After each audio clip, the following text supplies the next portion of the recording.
ગુજરાત હાઈકોર્ટમાં કામ કરતા ક્લાર્કના ઘરે પાર્સલ મોકલી બ્લાસ્ટ કરાવાયો હોવાની ઘટના સામે આવી છે, જેમાં ગૌરવ ગઢવી નામનો ઈસમ સાબરમતી વિસ્તારમાં આવેલ શિવમ રો હાઉસમાં બળદેવભાઈના ઘરે પાર્સલ લઈને આવ્યો હતો, જેમાં બ્લાસ્ટ થતા 2 લોકો ઈજાગ્રસ્ત થયા હતા।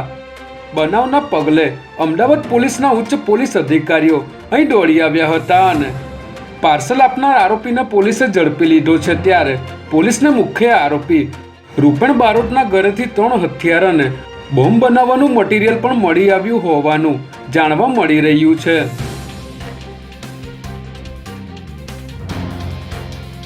અમદાવાદના સિંધુ ભવન રોડ પર ઓડી કાર પાછળ 2 બાઇક સવાર ઘૂસી જતા બેભાન અવસ્થામાં હોસ્પિટલ ખસેડવા પડ્યા હતા, જેમાં સિંધુ ભવન રોડ પર આવેલ મેંગો રેસ્ટોરન્ટ પાસે રસ્તો ક્રોસ કરતી એક ઓડી કાર પાછળ પૂરપાટ ઝડપે આવેલા 2 બાઇક સવાર યુવકો ઘૂસી ગયા હતા।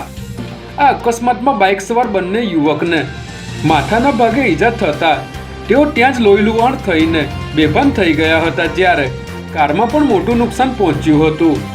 સમગ્ર મામલે પોલીસે કાર ચાલકને ફરિયાદી બનાવી આગળની કાર્યવાહી હાથ ધરી છે।